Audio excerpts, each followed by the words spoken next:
Hey there. I know it's been a long time since I rapped at you, but it's been a month actually, and I'm getting back into. No, I'm not. I'm just updating as to like the latest tapes I've listened to in the last month. Because I've been listening to. So everything here is going to represent something I actually have listened to, instead of something that was built upon that I listened to in the last 5 years. And most of this stuff is from Russia. Um, a lot of these things, what is this? The MG label out of Poland for this Alice in Chains. I got 3 Alice in Chains here, and actually 4 for those of you who like the 90s. I know not everybody likes the 90s. This is a John Barry soundtrack. He's most famous for Dances with Wolves. Oh, Cocteau Twinlights. By the way, I've mostly been working on my movie. This was actually really good. Cocteau Twins. I mean, I don't know if I've heard a lot of bad Cocteau Twins, but there that is. Roki Erickson and the Pyramid. I'm sorry, 13 Elevators. There you go. It's one that I got a long time ago, but then the guy canceled my order and then never sent it. So here's a Faith No More. This global music is one of my favorite things from Russia, because they actually do kind of some good, at least decent, weird things here. Some of them are, a Russian version of American things, but they have like actual real liner notes and things. It looks like they're trying. And back in the day, I don't know, around the time these things came out, I remember walking around my city main street, looking at record shops and seeing these things by this, label in the record store, but it was on CD. And I thought, well, they never made it on tape, so I'll never see those things. But that came down to like Nirvana Incesticides, of which I have about 4 now, I think. I think there are only 5 total, so I always wondered if that 5th one was around. Okay, here we go. Oh, yeah. This is Library Brixton. This is I Am Easy. Okay, Pretty Maids. I don't know what that was. That was the weirdest. The Pretty Maids is not Faith No More. It has nothing to do with Faith No More. And it was some candy-ass band with a bunch of, I don't know, sound like Extreme or something. The people that did more than words, which is just fine. It was just like, I don't know why you would have like, it basically came down to about 3 songs, 4 songs. Whatever, I don't know why they did that. I guess it's because it's Russia. The Fantastic World of the Germs is a thing that just came out. Actually, really recommended, really, because it doesn't need any liner notes, because it's the guy, Don Balls, just talking through the whole thing, and basically, all of the weird, dirty laundry of the Germs is for you to hear, and like them on radio shows, Darby Crash hanging up on people and stuff on a radio show, and like just about everything they ever did, but it's like it's narrated and stuff, so you really get the full picture of the Germs. And that was cool, like 78, 79, 80, and then whenever he died was the end. Masada, I think, is a goldsmith. It was okay. Kind of relevant now, because I think this is about the Jewish people and Israel and stuff, I think. It's an old movie. It's from 82, but it's about taking back their homeland or something, very heroic looking. And Jawbreaker Dear You is a promo. It's, yeah, Dear You. I like Jawbreaker. I think instrumentally they kick a lot of ass, and then vocally they're all right. I don't know. But I know some people get totally insane about Jawbreaker, and I've never done that. I've got a couple, but I don't know.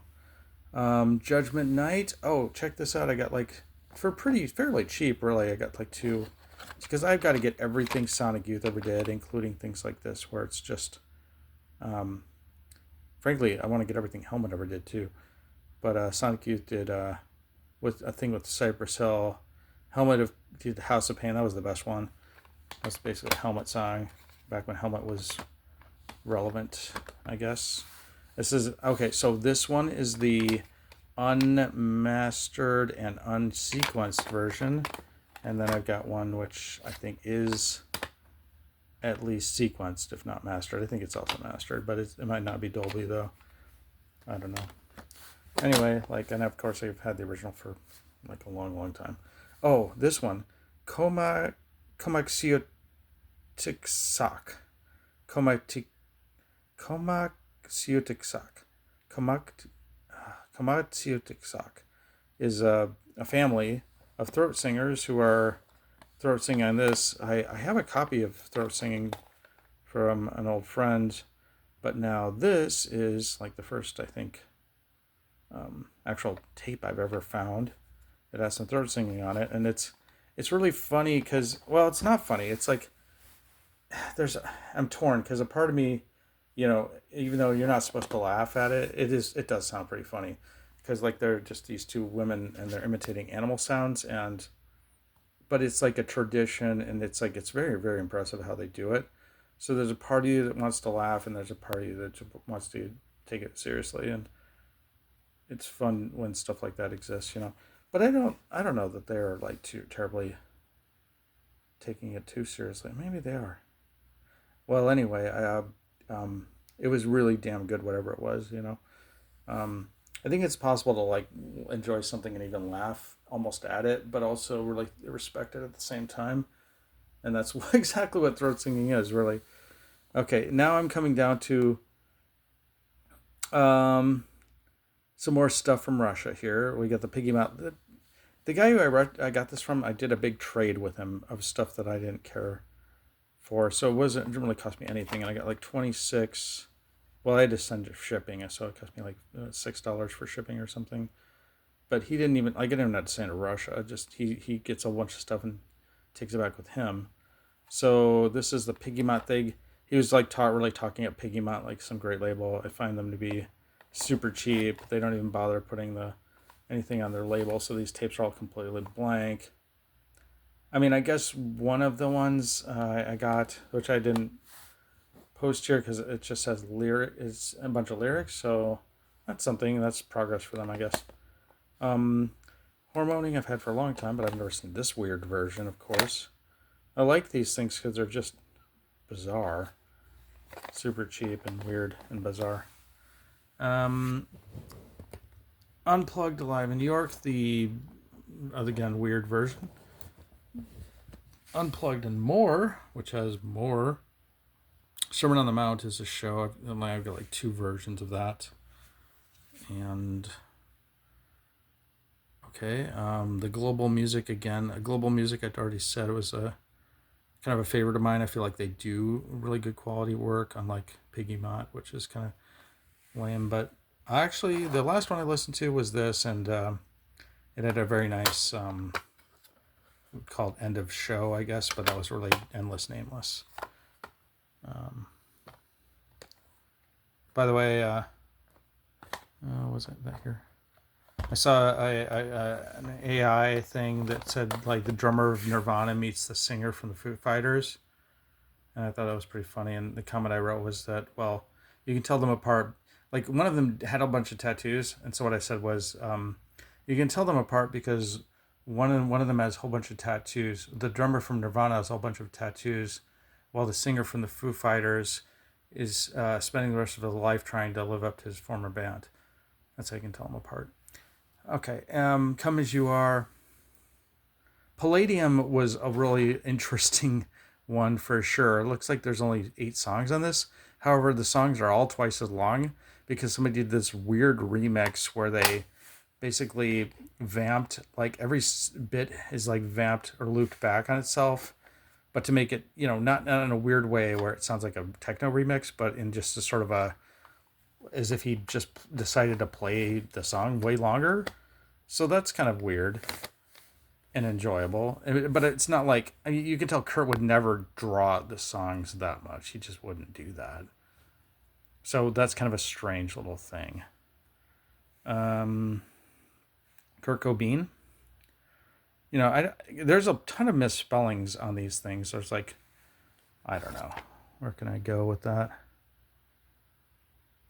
well, I forget. I'm not going to be able to find one of the misspellings most likely, but they're definitely all over the place with this. But they do have like, this looks like a 2000s thing to me. There are tapes from the 2000s that came out in Russia. Best singles.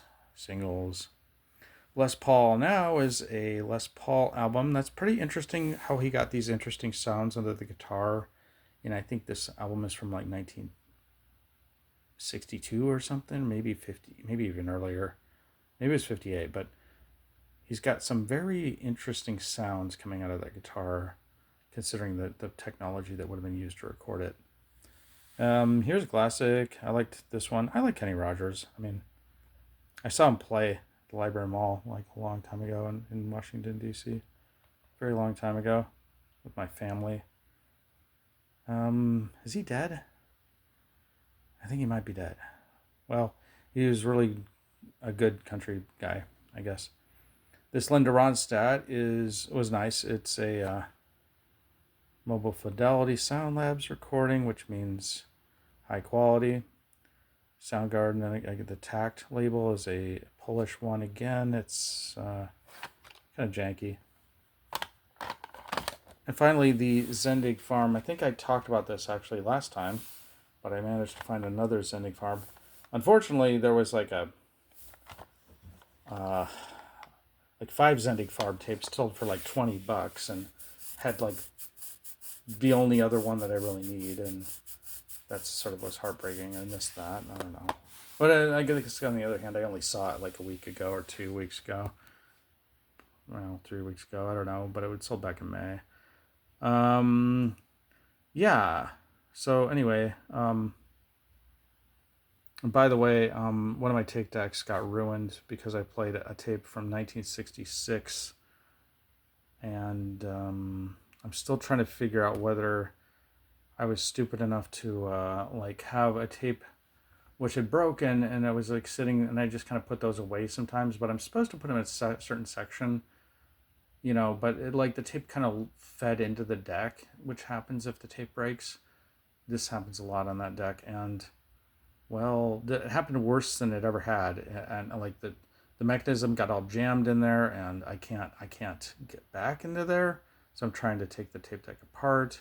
I've had this tape deck for a very, very long time, but it was about 7 of them about 10 years ago for very, very cheap. And that was my good side, which I was playing because the tape was like one of the first micro cassettes. I was playing it. And so now I've taken up the case, but I still can't get to it. So I've now got to take even more stuff out of it. I have no idea what I'm doing. It's got a warning, so it says don't electrocute yourself. So if you don't hear from me ever again, it's maybe I electrocuted myself. But I don't think that, everybody I've talked to said you're not going to electrocute yourself. The capacitor should have run out of juice. I haven't had it plugged in 2 weeks now, but yeah. So anyways, I hope to get that fixed so I can listen to more stuff. I can listen to more stuff because I have 3 other tape decks, but yeah, I'd like to get that one fixed. Anyway. Yeah, that's about all from me this time. I've got some Beatles stuff coming, and I've really cut down on what I've been collecting these days. I'm trying to save a lot of money so I can hold off on and be more frugal, I guess. What else? Well, other than the Beatles, I don't know what I'll be having for you to watch, for you to enjoy this time, but. Nobody's watching my videos, so it's okay. Someday somebody will watch my videos, but by then I'll have... I realized, okay, I don't have to glue the whole thing together when it's my time to, part with my tapes. I don't have to do that. I'm not going to do that. I'm just going to just take a Sharpie and... I'm not going to mark in these, but just on the inside and on the tape itself, I'll just autograph everything with Sharpie. And that way... it won't really have any value in that sense, and so people won't be, collecting or trying to act weird or anything around it. It won't have any value, and so if it gets thrown away, that's okay. But I'll document it all. Okay. Yeah. And I haven't been posting anything lately, so that's about it. I hope to, like I said, I was hoping to do prepared guitar things, play more music with people. That's going all right, but nothing so much that it's caused me to, like, I've just really gotten out of posting the videos because, like, everything's slowing down right now, everything. I'm just barely keeping up with my movie. Anyway, all right. I should go. Good to rattle on for a while. Talk to you later. Bye.